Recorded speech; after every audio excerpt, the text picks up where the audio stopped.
G'day, it's Andrew again. Today we're going to be talking about briefing buyers before an auction. Let's face it, have you been to an auction where buyers are afraid to bid? They're startled like deers in headlights. Really what we want to do is make them afraid not to bid. So it's a great idea to give a buyer a call 2 days before the auction and say, hey look, it's Andrew here, I see you coming to the auction on Wednesday. There are 4 things I normally take through my buyers before an auction. Would you like to hear what they are? In this conversation, we're going to go through those 4 things, but you might just want to find out when was the last time you bid at an auction? Have you been at an auction before? If they say, no, we've never been at an auction before, then you can change the way we're speaking to them. Yes, look, this is my 5th auction. Okay, we can change the way we speak to them as far as that's concerned. But the 4 points remain. The first point with Barfoot and Thompson auctions, there is no vendor bidding.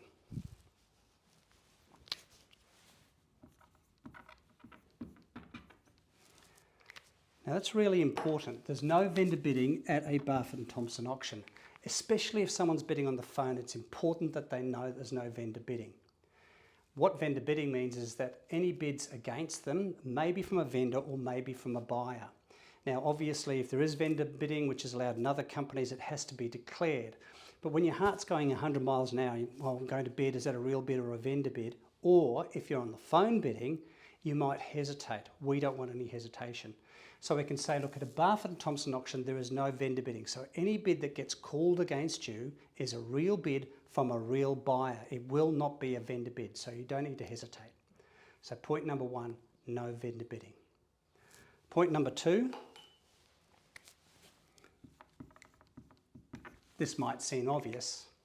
Point number 2 is to bid, or if you like, don't not bid. By this I mean quite often when we're on the phone with people or standing next to people at an auction, the auctioneer has asked for an opening bid. A lot of people will just say, I'll wait for someone else to start the bidding. It's a common thing that's mentioned. But if everybody in the auction says, I'll wait for someone else to start the bidding, what's going to happen? No one will bid and the property passes in. And depending on the experience of your particular buyer, they may say, well, you can then ask, do you know what I mean by passed in? Some buyers might not even know what passed in means. Now's a really good opportunity. Passed in means that the auction's over and you potentially could be competing with conditional buyers. So it's really important that you do bid. You can bid a lower amount and you can always go up. But don't say, I'll wait for the next bidder, because if everybody says that and nobody bids, it can pass in. This is another really good opportunity for us as agents to explain the dangers of letting it pass in. Have you heard of a multi-offer? Ask that question. Some people have never heard of a multi-offer, and the first time they find out about a multi-offer is when they didn't bid at the auction, and then they have to put in an offer with several other conditional buyers blind in a multi-offer the day after the auction.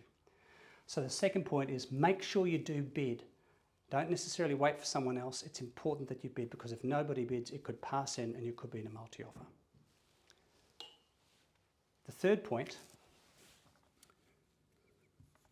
is the right of the highest bidder. This is really important. Many purchasers think that if they're the highest bidder at the auction, and the auction passes in and the auction's finished, they believe that they have the exclusive right to negotiate with the vendor. That is not true. And we need to explain this to them before the auction. Because if we don't, and they think, look, I'm the highest bidder, I've got exclusive right, why would I bid any more against myself? And that's a long conversation to have in the auction room. So we really need to have 2 days before the auction, have this conversation. Look, if you're the highest bidder, sometimes the vendor will give the right to buy the property at the vendor's reserve straight after the auction if it passes in. But as soon as that's over, then any person can put in an offer, a conditional offer, and you could be in a multi-offer. So really important that the bidder understands that as highest bidder at the auction, he does not necessarily have exclusive negotiation with the vendor. And it's important they keep bidding against themselves if needs be, because once it's passed in, he or she could have more competition with conditional buyers. Okay, so the fourth and final point when bidding at auction is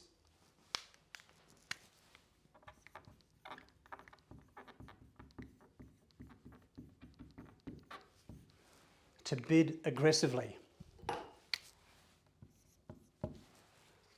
When we come to an auction, we know what price we can go to, but it's how we behave getting to that price that can make a huge difference as far as the competition is concerned. You've seen at some auctions where some people just completely just keep their hands up regardless of anyone else. It can be very daunting for someone bidding against you. Let's give you a situation. Let's say the value of a property is around 1.2 million and they ask for an opening bid of, let's say, 850. Let's say you just put your hand up and you say 900 straight away.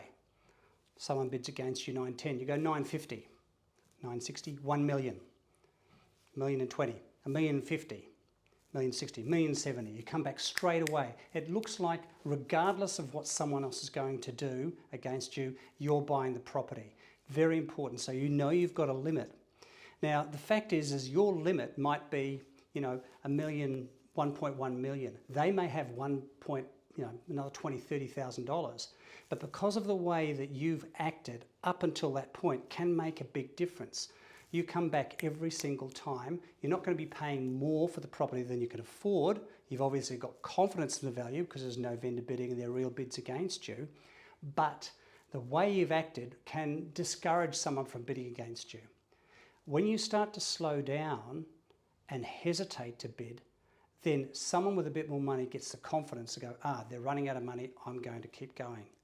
But if it looks like you've got buckets of money, then that can change that thought pattern from the person bidding against you. When you do run out of money, it should be a complete surprise to everybody, just to stop bidding. People go, oh my God, I thought he was going to go forever, but he's run out. So again, you'll go into the auction knowing your top dollar, you bid aggressively to your top dollar, and that can make all the difference at the really important part of the auction when people are deciding whether or not to stretch themselves. If it looks like you're buying it regardless, it can discourage the competition against you.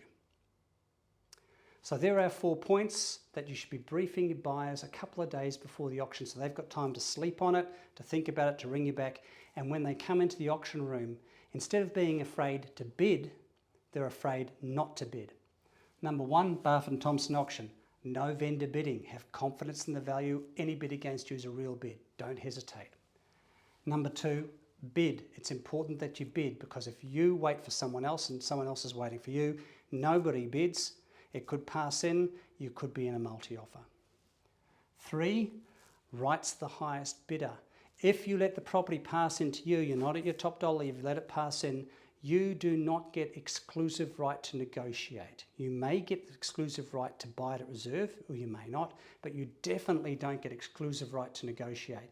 There could be competition, all of a sudden you're then competing with conditional offers and you could be in a multi-offer.